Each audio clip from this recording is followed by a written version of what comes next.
Good evening, everybody. Thank you for coming tonight. Before I start, I would like to relay the regrets of our director who had a work on Lesbos tonight, so she had to leave. She can't be here. We have this is our last lecture, last definitely not the least lecture of our lecture season this spring. We have the great pleasure of hosting here tonight Dr. Carmen Cuenca Garcia. She's an archaeogeophysicist, I was about to say astrogeophysicist, archaeogeophysicist, and her expertise is in the development and implementation of integrated geophysical survey strategies to investigate archaeological sites in a non-destructive manner. She currently works as a postdoctoral fellow in Norway in the Department of Archaeology and Cultural History at the Norwegian University of Science and Technology, University of Trondheim, over there known as NTNU. She previously held a postdoctoral position in Crete, in the Institute for Mediterranean Studies, the Foundation for Research and Technology, in the Laboratory of Geophysical Satellite Remote Sensing and Archaeoenvironment in Athens. Carmen has worked in applied geophysics for 8 years in Scotland, Greece, Cyprus, Jordan, Spain and Austria. She has a previous background of almost 10 years in field archaeology and cultural environmental impact assessment in the UK, France and Spain. She holds a PhD in archaeogeophysics from the University of Glasgow in Scotland and Master of Science in Archaeological Prospection and Shallow Geophysics from the University of Bradford in the UK, and a bachelor's degree in archaeology and prehistory from the University of Valencia in Spain. She also has a formidable publication record, and she's a recipient, one of our recipients of the Norwegian University Travel Stipend. Tonight's talk is Sensing Ancient Landscapes, Geophysical Prospection and Archaeological Sites in Greece. Come on.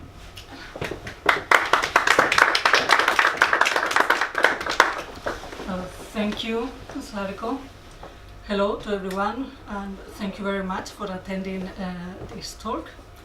In this presentation, what I'm going to do is to show you some rather remarkable results of a series of geophysical surveys that we did in a number of classical Greek cities, and also in a series of Neolithic Modulus in Thessaly. I did this work at the lab of geophysics and remote sensing that is based in Rethymno and is led by Dr. Apostolos Arris, that is here. And yes. Okay, it's not working because we don't have the door.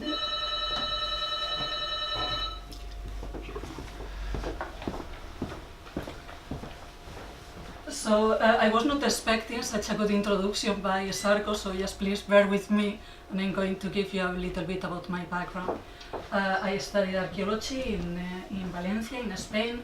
Then I moved to Britain to work as a field archaeologist for a few years. I got hooked in geophysics, and then I got a master's. I did a master's in Bradford in shallow geophysics applied to archaeological prospection. Then I continued in the same field with a PhD in the University of Glasgow. Then I got my first postdoc with, at the lab in Greece. And whenever we finished the project, I stayed in Vienna working as a consultant for a few months.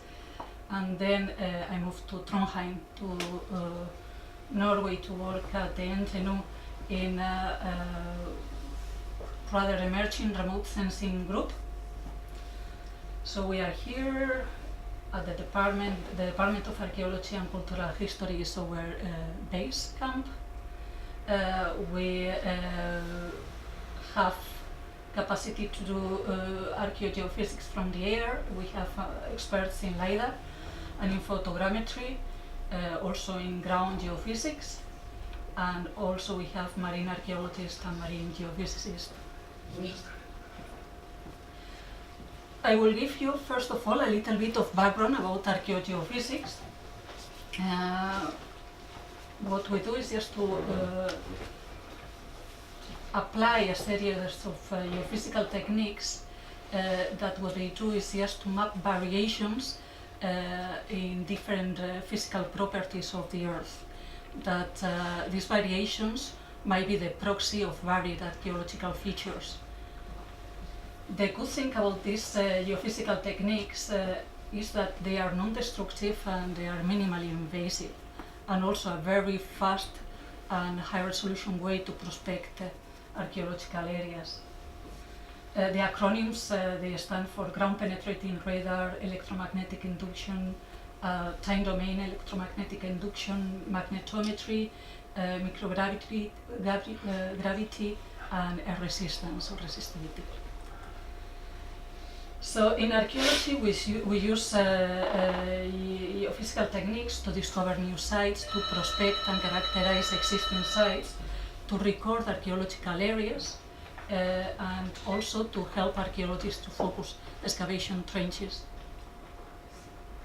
During the last few years, it has been a huge advance in technology, and that it has opened a new way to do prospection and to help archaeologists to study landscapes, archaeological landscapes.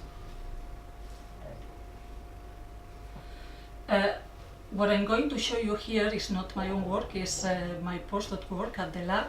So this is the team of postdocs and permanent staff of the lab in Rethymno.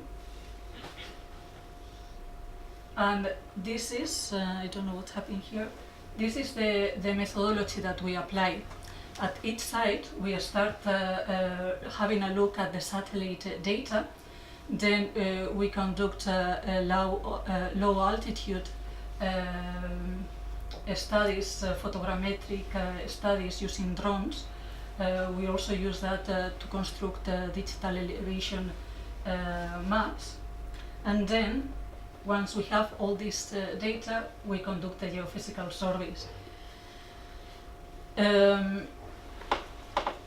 We apply not one technique. What we did, it was to apply as many techniques as we were able to apply, and this is because you get complementary data, you can give better interpretations, and you can also be more confident in what you are, interpreting. We also had the opportunity to work with really advanced technology, like multi-sensor magnetometers that I will show you later. And what they do is just you can just cover very large area to a very high resolution. They are very, very fast instruments. But also because of the Mediterranean landscapes that we were, or sites that we were surveying, we had to make use of the normal and routinary instruments, and I will show you later an example of the situation. So just I will go through the techniques that we use at each of the sites that we will show you later. This is the magnetometer that we use actually the most. As you can see, it has many sensors. You can push it, you can tow it with a vehicle. So it was a really good instrument when we have fairly flat, and areas to survey. But whenever we were surveying olive trees, between olive trees, and we had to make use of more routinary instrumentation. So in here we just had to use one sensor. We use also, as I say, electromagnetic induction. So we have two instruments. This is a multi-frequency conductivity meter, and another one that what it has is just different coils, so it can also penetrate to different depths.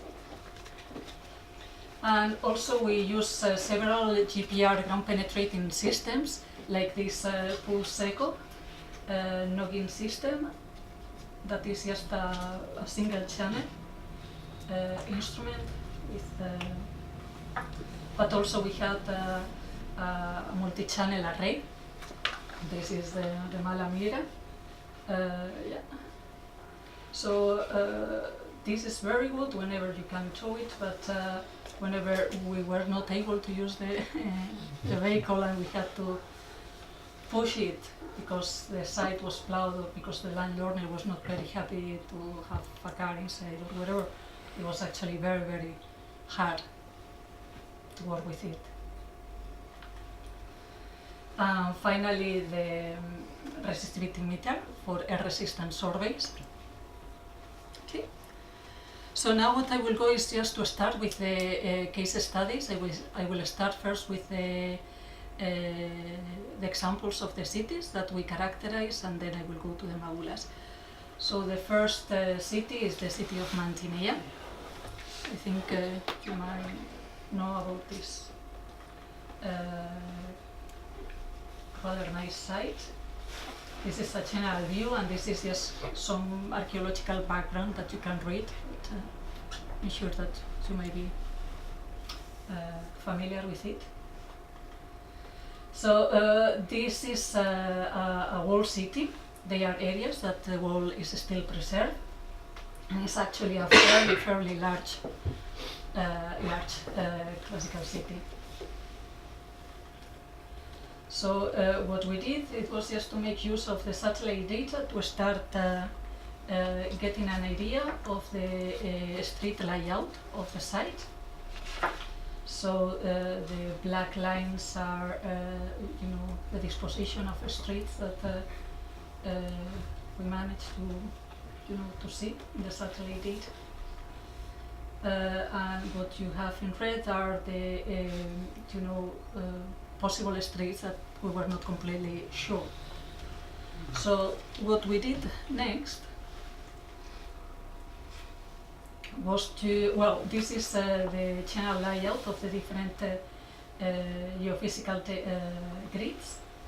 So we managed to cover quite a lot of hectares per day, and what you can see here is the magnetic data.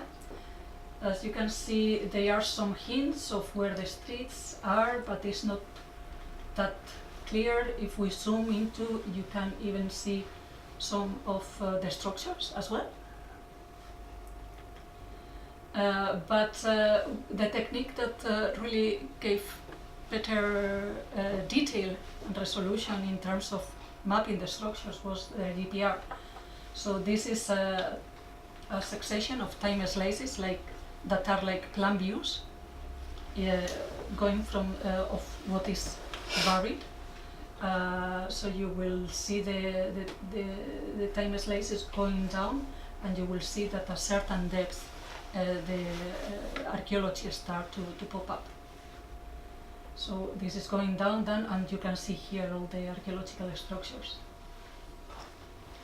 Okay. So this is just zoom into this particular area. You can see there's really extreme good resolution of the buildings and the internal partitions. This is a reconstruction that the French expedition did. They were just playing with doing some trash trenching, and they managed to do that. So you can see that we managed to get a lot of information from this side of this building, and also a different disposition of this one, and another one, but it was not there. But also, if you see to these dots, we managed also to detect the foundations of columns. That was quite remarkable because we were just using the single channel GPR. Okay. So the other city is the city of Demetrius. Again, a very famous Hellenistic city with a very nice palace. Again, some background for you to read.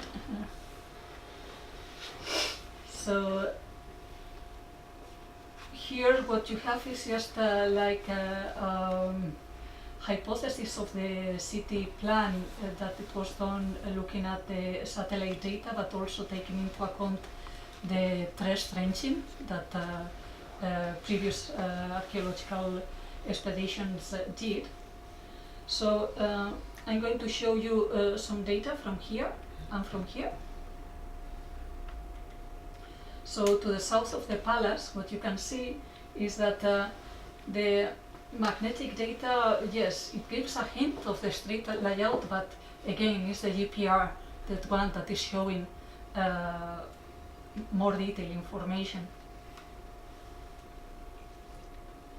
So now I'm going to the other area I was pointing at. This is actually a football pitch, and this is the magnetic data. You also can see, some anomalies, linear anomalies showing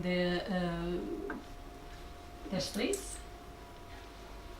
But if we look at the GPR data, you can see the extreme resolution in mapping not only the streets but also internal features. This is the data from the single channel, but in this case the multi-channel, it gives really good resolution because all the detail that it managed to map. This is the interpretation.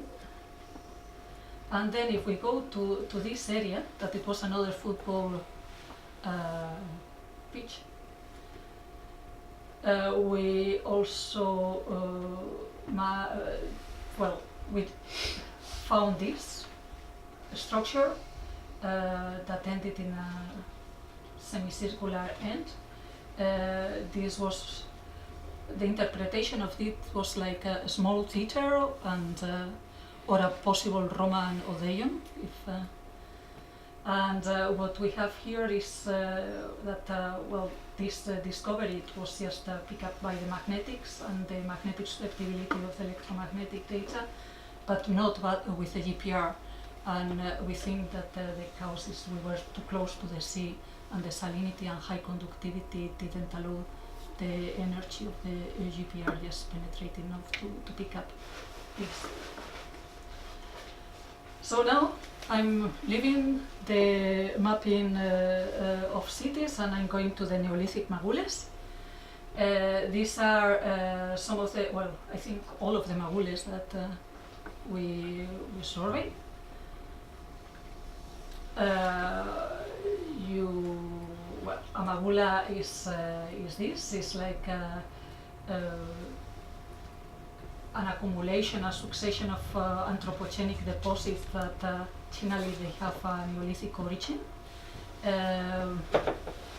These type of sites, they present several phases, so they can go from the Neolithic to the Iron Age.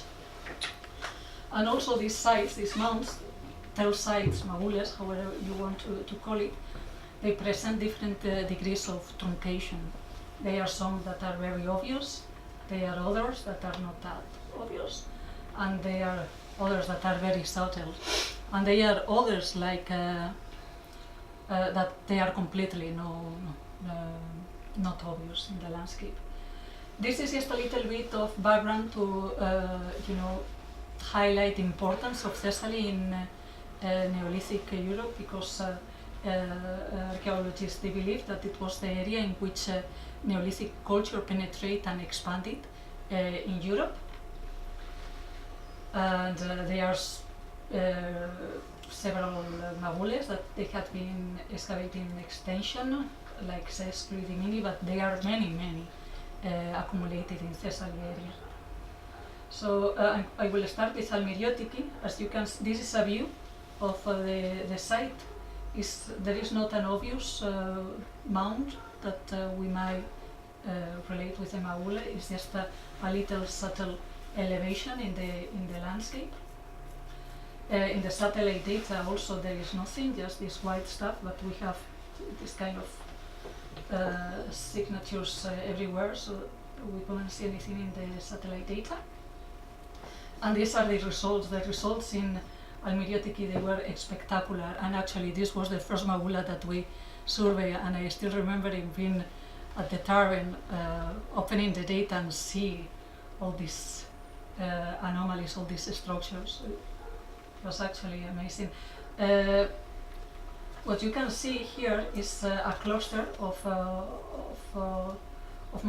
strong magnetic anomalies, and what we found in this area when we were walking while surveying, it was just bits and pieces of plow of dove dove, that it was, popping into the surface after plowing. So this is another view of the results, and all the interpretations. But if we actually go into the detail, okay, what you can see here is just what it will have been like the top of the settlement with this cluster of positive magnetic anomaly. Around we have all these structures like surrounding the main cluster, and then what you have here is just a very complex system of ditches surrounding the site. Well, so this is just to, the same thing that I was explaining. Positive magnetic anomalies, showing the structures. Are these structures, is this response the cause of burning that it happened at the site, at this area? Are they workshops? Is a destruction site? These are the questions that we actually don't know, but they might be possible answers for the type of magnetic response. And the other group that I was saying, in this case they are negative magnetic anomalies, that we think that they might be structures made of dove, but they were not burned, or maybe they were like structures made of stone, like sedimentary stone. We managed to count about 55 structures, and also with internal divisions. And the ditches, we saw these ditches just showing us positive magnetic anomalies that might be showing double ditch enclosures. These are the results of the conductivity of the electromagnetic induction. So we have in here areas of high conductivity.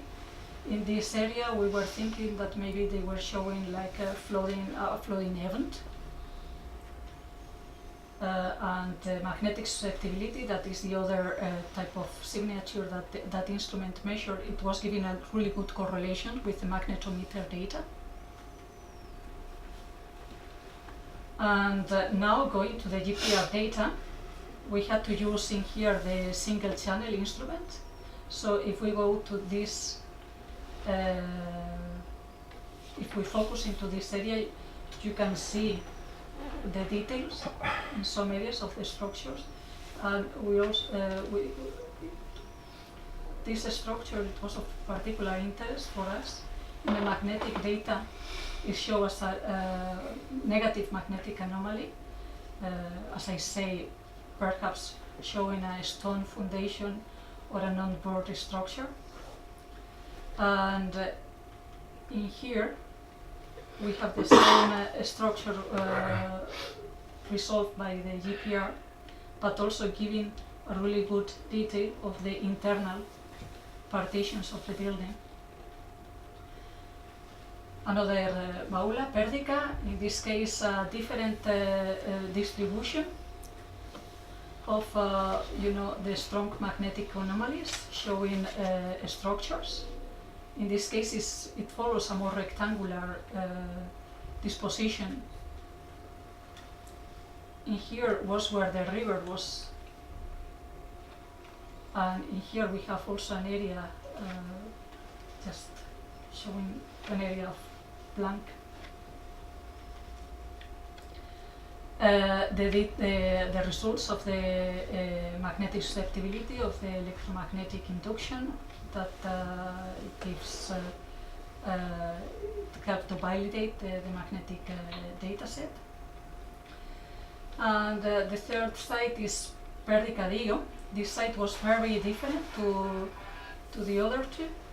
It was actually on the top of a hill, and you can see here the results, all these enclosures just surrounding an area that didn't show any fairly any type of internal structures as in the other magules.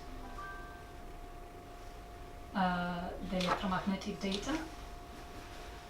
But what we did was to carry out a small GPR survey, and we managed to detect some structures inside, as you can see here.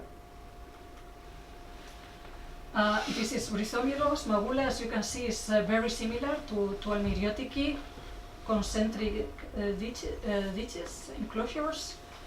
Not that many internal structures. We really don't know why, but maybe it's because the presence of this illegal farm that perhaps destroyed part of the structures.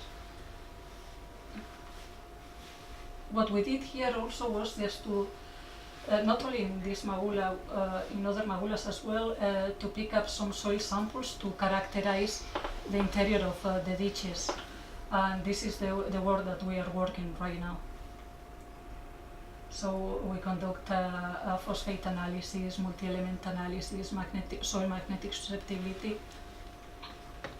And yes, this is just some numbers for you to see the area that we managed to cover in just 5 weeks of work, of total work, field work.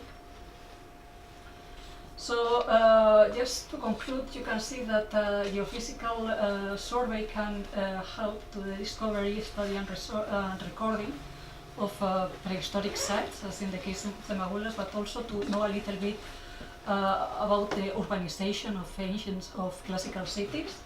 And this is to a high resolution in a not destructive manner and in a minimal invasive manner as well. In these case studies, in these sites, we managed to locate stone walls, column foundations, road streets, ditch enclosures, stone and dove structures, flooding areas, paleoenvironmental features. I forgot to mention we managed to map also some paleo channels at the Magule site. And why is this relevant to archaeologists? This is relevant because we can help them to understand what is the full extent of an archaeological site, also to know the spatial distribution and organization inside the settlements, to know about the relation of settlements with paleo-environmental features, and sometimes, only sometimes, to resolve stratigraphical sequences. The challenge is that for Mediterranean environments is that we need instruments that are actually able to deal with very stony sites. So sometimes the latest instrumentation is actually not the best one, the best option. Also, we need to be quicker at the time to be able to deal with such a large data sets, especially because of the use of multi-sensor platforms. And also that we need to make the effort of go beyond planning, mapping, and improve the interpretation of the anthropogenic anomalies that we are detecting. So I'm almost finishing. Future directions are that multi-sensor and motorized instruments looks like the way forward, but not always. It depends the terrain that you are surveying. There are some groups that are developing algorithms to make quicker, in first instance, the analysis of large geophysical data sets. And also again that we need to improve the interpretation of our anomalies. To do that, we need to understand better what is the soil environment that we are surveying. So in this theme, I'm actually on my way to go to Rethymno, to my former lab, and we are going to to have this workshop in which we are going to deal with these questions of how to improve the interpretation of geophysical data by bringing other science from soil science. And I will finalize with a photo of part of the team. So I hope you found this of interest. Thank you very much for your attention.